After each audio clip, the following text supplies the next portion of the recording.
القارعة يوم يكون الناس كالفراش المبثوث وتكون الجبال كالعهن المنفوش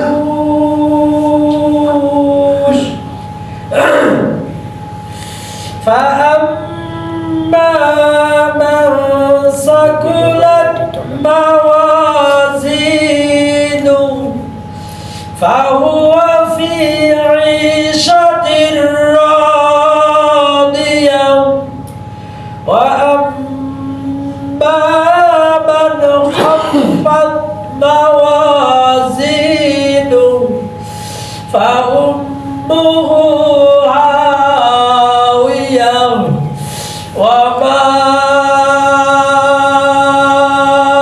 أدراك ما هي نار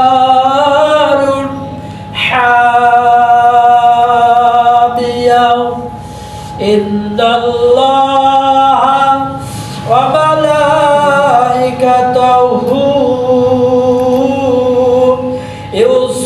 يصلون على النبي يا أيها الذين آمنوا صلوا عليه وسلموا تسليما شكر درود إبراهيم পড়ি اللهم صل على محمد وعلى آل محمد كما صليت على إبراهيم وعلى آل إبراهيم إنك حميد مجيد اللهم بارك على محمد وعلى آل محمد كما باركت على إبراهيم وعلى آل إبراهيم إنك حميد مجيد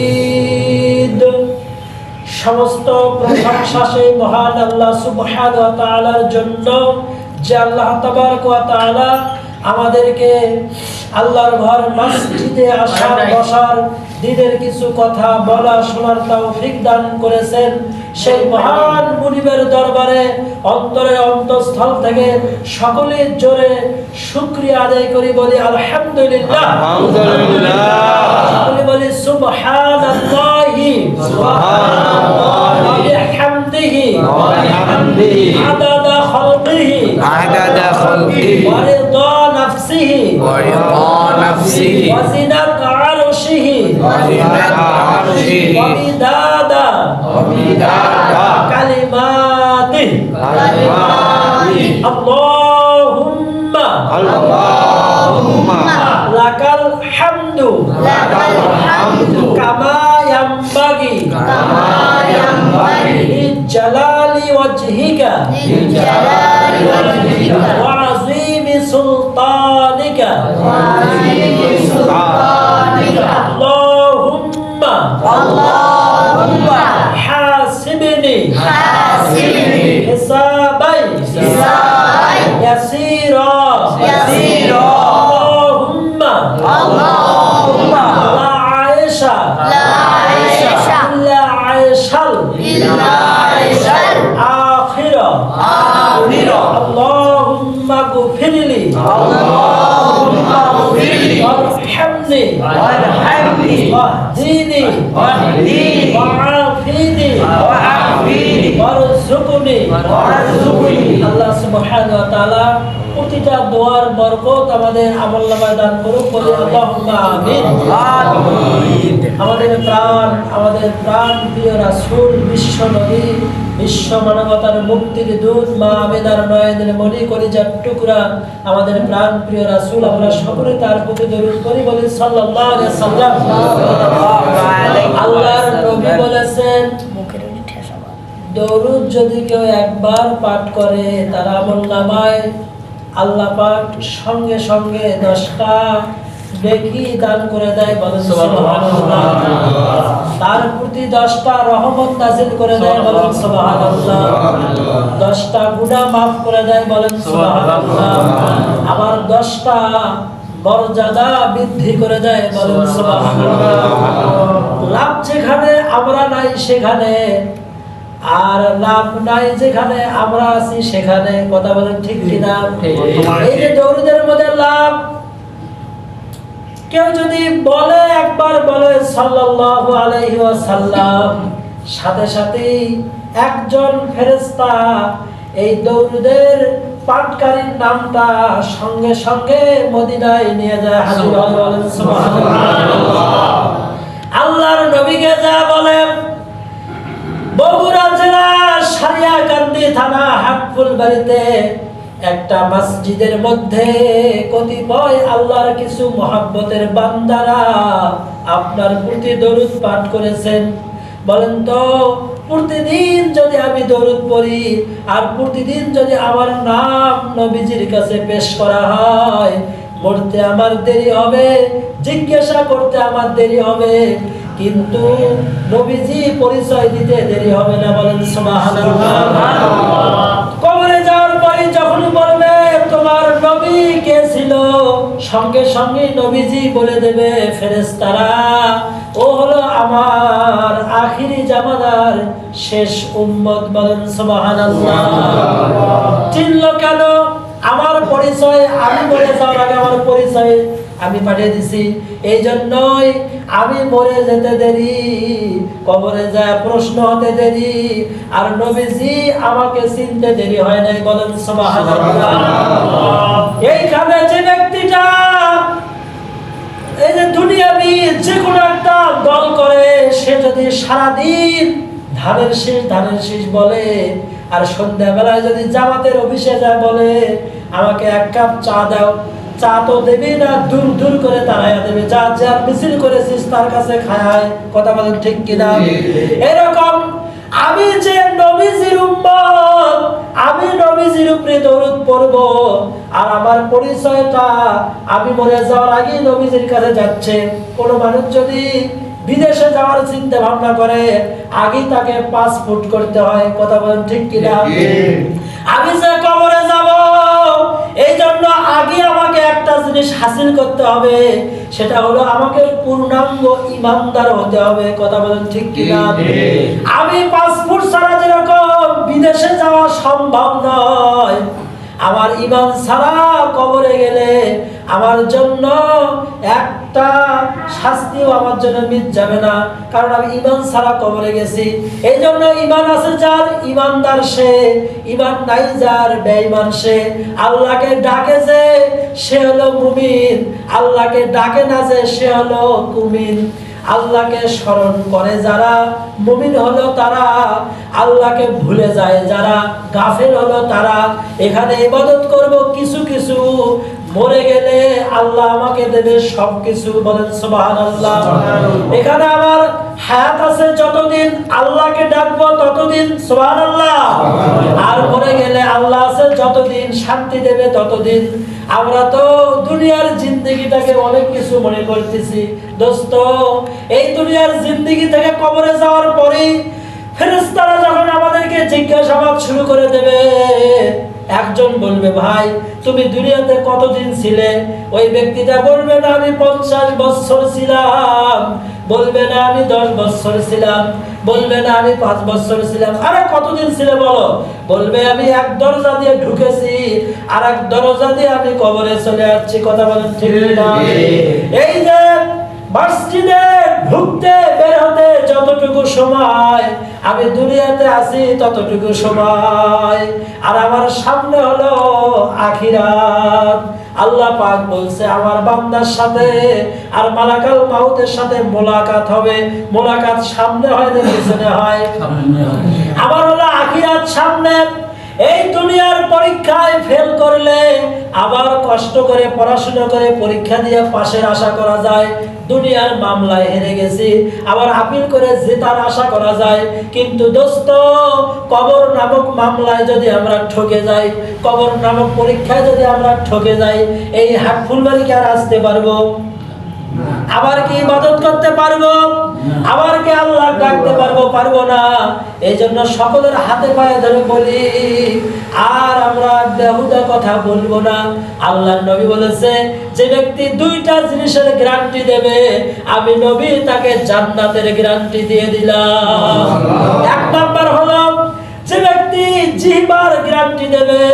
জিহ্বা, আল্লাহ নবী বলেছে, আল্লাহর পক্ষ থেকে তিনটা সঞ্চিত সম্পদ রয়েছে। এক নাম্বার সঞ্চিত সম্পদ ওই জিহ্বা, যে জিহ্বা নিয়মিত বলে সুবহানাল্লাহ, আলহামদুলিল্লাহ, আল্লাহু আকবার। যে জিহ্বা নিয়মিত বলে, সেই জিহ্বা হলো আল্লাহর পক্ষ থেকে সঞ্চিত সম্পদ। বলেন সুবহানাল্লাহ। এই জন্য আল্লাহর নবী বলেছেন, যে জিহ্বাটা জিকির করতে করতে তাজা রাখে, ওই ব্যক্তিটা কিয়ামতের দিন হাসিতে হাসিতে আল্লাহর জান্নাতে চলে যাবে। একটা দুনিয়াদার লোক, আরে বসলেই বলে তোর ছেলে মেয়ে কয়টা, বাড়ি গাড়ি কয়টা, ব্যাংক ব্যালেন্স কত। আর দিনদারের কাছে বসেন, বলবে ভাই তাহাজ্জুদ করেছেন তো, বলবে ভাই 5 ওয়াক্ত নামাজ জামাতের সাথে হচ্ছে তো, ভাই কোরআন তেলাওয়াত করেছেন তো। কথা বলেন ঠিক কি না? এই শরীরটা হলো মাটির তৈরি, এর খাদ্যগুলো আসে মাটি থেকে, কিন্তু আমাদের মধ্যে যে রূহ আছে, এই রূহটা আসছে আসমান থেকে, এর খাদ্যগুলো আসে আসমান থেকে।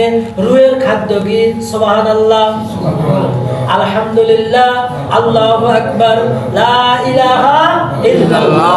এগুলো হলো রূহের খাদ্য। এজন্য দোস্ত, আমরা যে কবরের দিকে যাচ্ছি, নবীজি বললেন, এক নাম্বার যে জিহ্বা হেফাজত করতে পারলো তাকে জান্নাতের গ্যারান্টি দিয়ে দিলাম।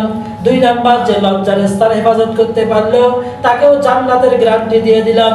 নবীজি বলেছেন, যে ব্যক্তি এরকম সকাল অথবা সন্ধ্যায় বিল গদাতি ওয়াল আশি, সকাল এবং সন্ধ্যায় বেশি করে বলতে পারবে সুবহানাল্লাহ, আলহামদুলিল্লাহ, আল্লাহু আকবার, লা ইলাহা ইল্লাল্লাহ। যে ব্যক্তিটা বলতে পারবে, কি কবরে যাওয়ার সাথে সাথে যখন ফেরেশতারা 2টার সময় তার সামনে হাজির হবে, হাজির হয়, সকালবেলার আমল আর সন্ধ্যাবেলার আমল দেখানো হবে। যদি সকালবেলা ভালো আমল হয়, ফামায়াবাসুল্লাহু ইয়াওমাল কিয়ামা ফামিন আহলিল জান্নাহ, তাহলে কবর থেকে জান্নাত পর্যন্ত নবী বলেছেন প্রশস্ত রাস্তা করে দেবে। সুবহানাল্লাহ। জান্নাতের মধ্যে যা আছে কবরের মধ্যেও তাই আসবে। সুবহানাল্লাহ।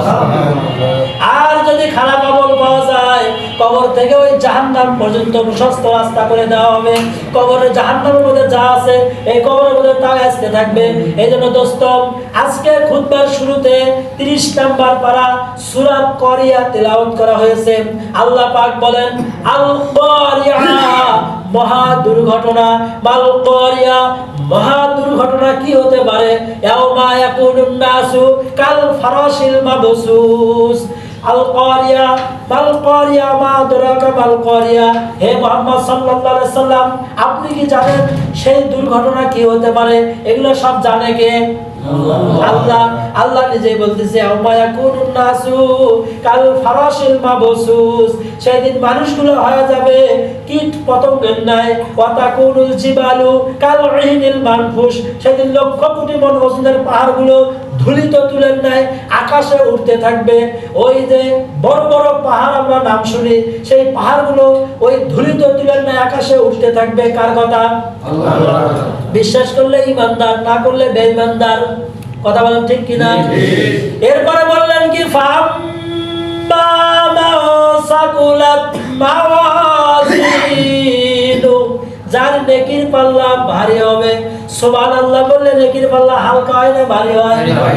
আলহামদুলিল্লাহ বললে নেকির পাল্লা হালকা হয় না ভারী হয়? আল্লাহু আকবার বললে নেকির পাল্লা ভারী হয় না হালকা হয়? তাহলে নবী আল্লাহ পাক বললেন, ফাম্মা মান সাকুলাত মাওয়াজিনুহু, যার নেকির পাল্লা ভারী হবে, ফাহুয়া ফি ঈশাতির রাদিয়া, তার থাকার জায়গা হবে অতি সুখ স্বচ্ছন্দময় আনন্দের জায়গা। বলবেন না সুবহানাল্লাহ? আল্লাহ পাক বললেন নেকির পাল্লা ভারী করতে হবে। নেকির পাল্লা ভারী যার ডান হাতে আমলনামা তার। সুবহানাল্লাহ। নেকির পাল্লা ভারী যার 8টা জান্নাতের দরজা খোলা তার। সুবহানাল্লাহ। নেকির পাল্লা ভারী যার আরো আরশের নিচে ছায়া তার, নেকির পাল্লা ভারী যার, আল্লাহর সাথে দিদার হবে তার। হুঁশ থাকতে বেহুদা কথা বলা যাবে না, বেহুদা কথা বলা যাবে না। হুঁশ থাকতে গুনাহের কাজ করা যাবে না, কারণ হচ্ছে গুনাহ এক জিনিস, নেকি হলো আরেক জিনিস। গুনাহ আছে যেখানে জান্নাতের নাজ নিয়ামত নাই সেখানে, আর নেক আছে যেখানে জান্নাতের নাজ নিয়ামত আছে সেখানে। এখন নেকি করার সময় আছে, হিসাব দেওয়ার সময় নাই। এমন একটা সময় আসবে হিসাব শুধু দেওয়া লাগবে, নেকি করার সময় হবে না। এই জন্য এখন যে আমাকে নেকির কাজ করতে হবে, কারণ আমার আমল নামা নেকের পাল্লাটা ভারী করতে হবে। এই জন্যই ভারী করতে হবে। আমি তো এই দুনিয়াতে একদিন ছিলাম না, আজকে আছি, একদিন থাকবো না। আমার মতো আপনার মতন কত মানুষ কবরের মধ্যে শুয়ে আছে। বিশ্বাস করেন সম্মানিত উপস্থিতি, আজকের খুতবার সার অংশ, সার মর্ম আপনাকে বলতেছি। এই বিশ্বাস করেন আমি আমার দুইটা হাত দিয়া কত মানুষকে গোসল দিয়ে দিলাম, কত মানুষকে নিজে হাতে কবরের মধ্যে নামাইলাম, কত মানুষকে সাদা কাফন পরায় দিলাম। এমন একটা দিন আসবে, ঠিক আপনাকে আমাকেও ঘর থেকে বের করবে, আপনাকে আমাকেও জীবনের শেষ গোসল দিয়ে দেবে, সাদা কাফন পরে দিয়া ওই বাচ্চার নিচে, ভিটার নিচে রেখে আসবে। এই যে হরিণা গ্রামের আজকে 3 দিন আগে একটা লোক অ্যাক্সিডেন্টে মারা গেল। আজকে তার বাড়িতে যাওয়ার জন্য গেছি, দেখি সমস্ত বাচ্চাগুলোর মধ্যে তার সেই ছোট মাসুম বাচ্চাটা সবার মুখ দেখতে পারে, কিন্তু বাবার মুখ দেখতে পারে না। এই জন্য ও যার বড় মন থেকে বলতেছে, বাবা গো, আমি এখন কাকে বাবা বলে ডাকবো? ঠিক আপনার বাচ্চাটাও এরকম হঠাৎ ইতিম হতে পারে, আপনার স্ত্রীও হঠাৎ এরকম বিধবা হতে পারে। সম্মানিত উপস্থিতি, কেন দুনিয়ার পিছনে ছুটে ঘুষ খাওয়া লাগবে? কেন দুনিয়ার পিছনে ছুটে আমাকে সুদের উপর টাকা দিতে হবে? কেন দুনিয়ার পিছনে ছুটে এক ভাই আরেক ভাইকে ঠকাতে হবে? কেন এই দুনিয়ার লোভ লালসায় পড়িয়া আজকে একজনকে ঠকাতে হবে? আমি তো দুনিয়ায় থাকতে পারবো না। আমার দাদা ছিল, সে আজকে কবরের মধ্যে।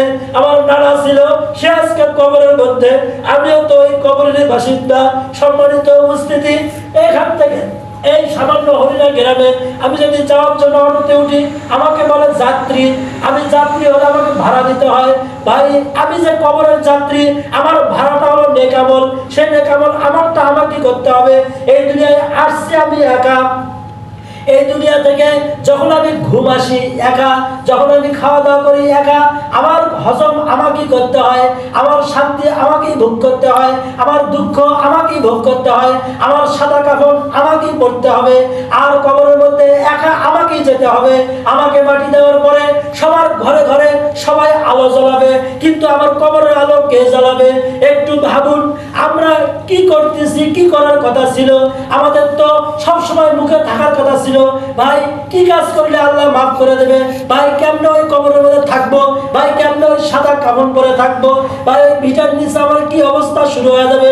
সবার কথা মিথ্যা হতে পারে, নবীজির কথা তো মিথ্যা নয়। নবী বলেছেন, সাগরে ডুবান্ত ব্যক্তি যত অসহায়, একটা মুর্দা কবরের মধ্যে তার চাইতেও বেশি অসহায়। তাহলে আমার দাদার কবরের এখন কি অবস্থা, আমার বাবার কবরের এখন কি অবস্থা, আমার আত্মীয় স্বজনের কবরের এখন কি অবস্থা, আমার এখন কি অবস্থা হবে? আমরা অনেক সময় ভাবি, ইস কালকেই তো একসাথে চা খেলাম, আজকেই লোকটা মারা গেল, আমি তার জন্য ভাবতেছি আমি যে মারা যাব, আমার নিজের জন্য ভাবনা আমি ছেড়ে দিয়েছি।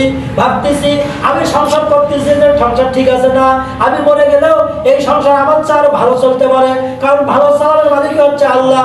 মুহাম্মদ সাল্লাল্লাহু আলাইহি সাল্লাম বলেছেন, মানুষ কবরে যেতে দেরি, তার কবরটা আট হয়ে আসতে দেরি হয় না। মানুষ কবরে যেতে দেরি, তার কবরে ফেরেশতা আসতে দেরি হয় না। দুইজন ফেরেশতা আসবে, চোখেও দেখবে না, কানেও শুনবে না। কানে যদি শুনতো, চোখে যদি দেখতো, আমাদের হাউমাউ করা দেখে, আমাদের কান্নাকাটি করা দেখে হয়তো একটু দয়া হতো, কিন্তু চোখেও দেখবে না, কানেও শুনবে না। মুহাম্মদ সাল্লাল্লাহু আলাইহি সাল্লাম বলেছেন, এমন হাতুড়ি দিয়ে পিটাবে, সমস্ত পৃথিবীর মানুষ এক জায়গা ধয়া, সেই হাতুড়ি নড়াতেও পারবে না। সম্মানিত উপস্থিতি, কেমনে ওই সহ্য করবো হাতুড়ির আযাব, কেমনে সহ্য করবো? হাতুড়ি দিয়ে মারতে দেরি হবে, ৭০ গজ মাটির নিচে যেতে দেরি হবে না, চূর্ণ বিচূর্ণ হতে দেরি হবে না। পৃথিবীর সবকিছু মিথ্যা হতে পারে, এগুলো মিথ্যা না। সবকিছু ধ্বংস হয়ে যেতে পারে, এগুলো কথা চুল পরিমাণ কেউ অনির্বিষ করতে পারবে না। মুহাম্মদ সাল্লাল্লাহু আলাইহি ওয়াসাল্লাম বলেছেন, কবরের মধ্যে কমপক্ষে 99টা সাপ চলে আসবে, একটা সাপ যদি দংশন করে 40 বছর জ্বালা যন্ত্রণা থাকবে, কেমনে সহ্য করব? দুই পাশ থেকে মাটি চাপ দেবে, ডান পাশের বাড়ি যখন চলে আসবে, বাম পাশের বাড়ি যখন চলে আসবে, মুহাম্মদ সাল্লাল্লাহু আলাইহি ওয়াসাল্লাম বলেছেন ডান পাশের হাড়গুলো ভেঙে বাম পাশে চলে যাবে, বাম পাশের গুলো ভেঙে আবার ডান পাশে চলে যাবে। এগুলো থেকে মাপ তো আমাকেই নিতে হবে, এগুলো থেকে আমাকেই তো কান্দাকাটি করতে হবে। আল্লাহ নবী বলেছেন যে চক্ষুটা ওই জাহান্নামের ভয়ে কাঁদে, গাভী থেকে দুধ দহন করার পরে ওই দুধ বান্দার মধ্যে ঢুকানো যেরকম অসম্ভব, যে মানুষটা নিয়মিত আল্লাহর ভয়ে কাঁদে তাকে জাহান্নামে দেওয়া অসম্ভব, অর্থাৎ তার শরীরে শাস্তি দেওয়া অসম্ভব। বলেন সুবহানাল্লাহ। মুহাম্মদ সাল্লাল্লাহু আলাইহি ওয়াসাল্লাম বলেছেন আরশের নিচে ছায়া তো সে পাবে যে নিয়মিত আল্লাহর ভয়ে কাঁদে। একদিন হযরত মুসা নবী নিজে আল্লাহর সাথে কথা বলার জন্য যাচ্ছেন, দেখে যে পাহাড়ের দিক দিয়ে যাচ্ছে, অনেকগুলো পাথর কান্না করতেছে, বলতেছে হে আল্লাহর নবী, আমাদেরকে তো আল্লাহ জাহান্নামে দেবে, মানুষ না হয় অপরাধ করেছে জাহান্নামে যাবে, পাথর কি অপরাধ করলো যে তাকেও জাহান্নামে যাবে? আমরা জানি হিন্দুরা তারা মূর্তির পূজা করে, এই যে আগের যুগে মানুষ পাথরের উপরে মূর্তি বানাতো, সেই মূর্তির পূজা করতো, আরাধনা করতো। আল্লাহ পাক জাহান্নামের মধ্যে যারা পূজা করছে এদেরকে দেবে, আর ওই পাথরটাকেও দেবে, বলবে তোকেও জাহান্নামে দিলাম, তুই যার পূজা করছিস তাকেও জাহান্নামে দিলাম, এবার ঠেকা দেখি। ঠেকানোর ক্ষমতা কারো আছে? আল্লাহ পাকের কাছে যখন মুসা নবী বলছেন যে ওরা কান্না করতেছে, আল্লাহ পাক 1 নম্বর পারা 4 নম্বর পৃষ্ঠায় বলছে ফাইল্লাম তাফআলু ওয়া তাফআলু হাত্তা কুন্নার আল্লাতী ওয়াকুদুহান নাস ওয়াল হিজারা। সেদিন মানুষ এবং পাথরকে আল্লাহ পাক জাহান্নামের ইন্ধন বানাবে, জাহান্নামে দেবে। আল্লাহ নবী মুসা নবী যখন আল্লাহর কাছে পেশ করেছে, আল্লাহ পাক বলছে ঠিক আছে, আমি ওদেরকে জাহান্নামে দেব না। আল্লাহ নবী পরের দিন আবার যাচ্ছেন, ওদেরকে তো সুসংবাদ দিল, দেখে যে আবার কান্না করতেছে, জিজ্ঞাসা করছেন তোমাদেরকে তো আল্লাহ মাফ করে দিয়েছে, কান্না করো কেন? বলছে যে কান্না করার কারণে আল্লাহ মাফ করে দিয়েছে, এই কান্না আমরা ছাড়বো না। সুবহানাল্লাহ। আমরা শুনছি আইয়ুব আলাইহিস সালাম অনেকদিন অসুস্থতা ভোগ করেছে, আল্লাহ পাক তাকে মাফ করেও দিয়েছে। মাফ পাওয়ার পরে ভোর রাতে শেষ রাতে উঠে কান্নাকাটি শুরু করে দিয়েছে। আল্লাহওয়ালা ব্যক্তি যারা হবে তারা শেষ রাতে আল্লাহর কাছে কান্নাকাটি করবে, এটাই হচ্ছে মুমিনের একটা গুণ। শেষ রাত হলে আর বিছানার সাথে পিঠ থাকবে না, আহার তাদের ভালো লাগবে না, নিদ্রা তাদের ভালো লাগবে না, ভালো লাগবে শুধু আল্লাহ। ভালো লাগবে কি? কিসের আহার? ভালো লাগে শুধু আল্লাহ। কিসের ঘুম?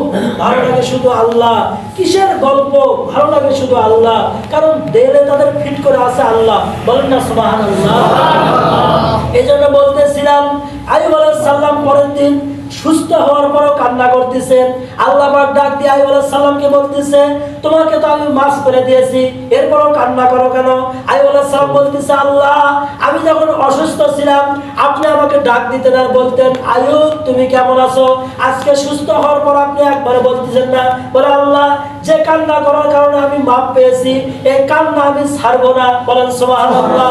সম্মানিত উপস্থিতি, আমাদেরও একটা ধ্যান খেয়াল কবরের দিকে করা দরকার।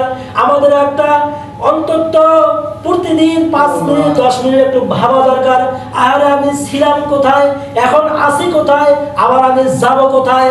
আমার তো এখানে থাকার জায়গা নয়, আমি তো ইচ্ছা করলে থাকতে পারবো না, ইচ্ছা করলে তো আমি কোনো কিছু করতে পারবো না মালিকের হুকুম ছাড়া। তাহলে মালিকের কাজ আমি কতটুকু করতেছি? সম্মানিত উপস্থিতি, আমাদের একটু আমলগুলো আল্লাহর জন্য হওয়া দরকার। আল্লাহর জন্য আমল হবে যার, জান্নাতের রাস্তা সহজ হবে তার। সুবহানাল্লাহ।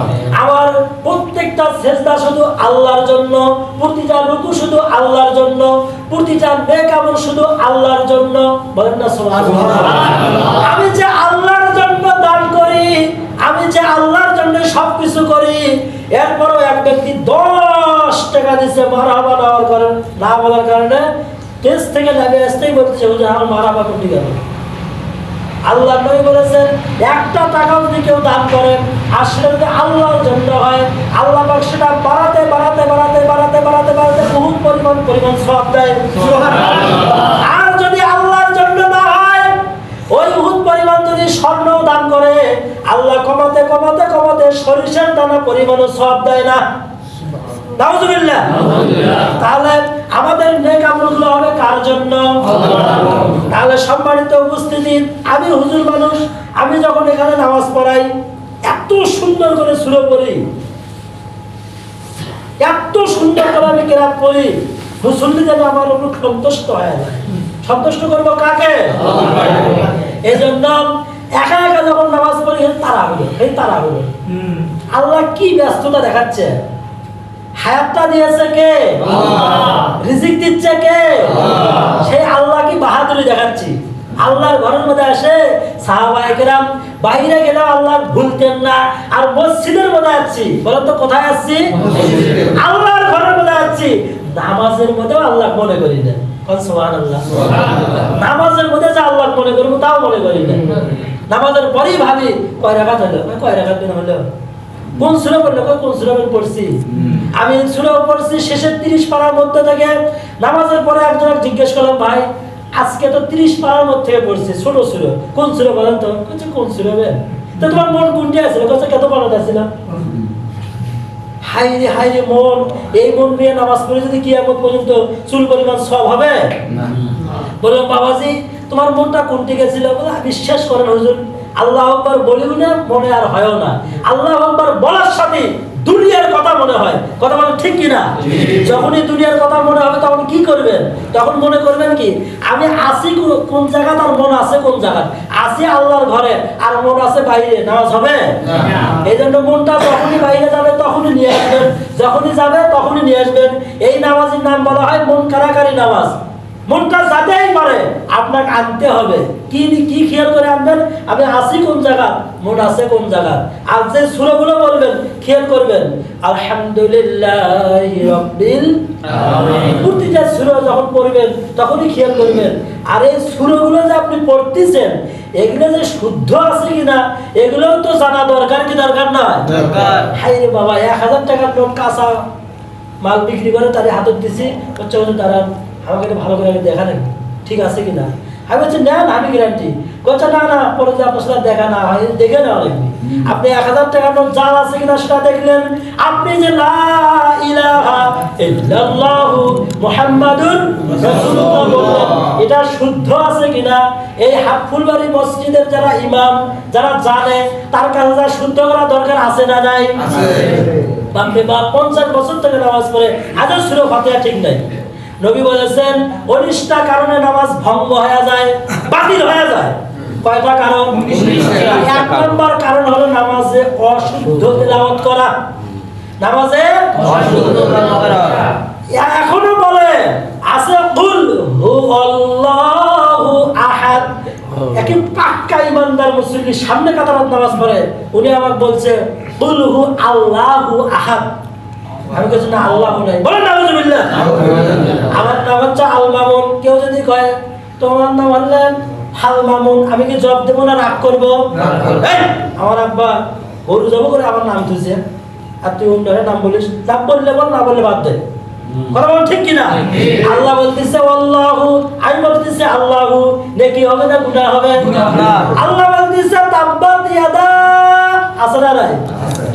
অর্থ কি? ধ্বংসক আবু লাহাবের 2 হাত। বলেন তো কয় হাত? 2 হাত। আমি যদি এরা কম টানি ইয়াদা যদি কম টানি তাহলে আমি 1 হাত। আল্লাহ বলতেছে কয় হাত? 2 হাত।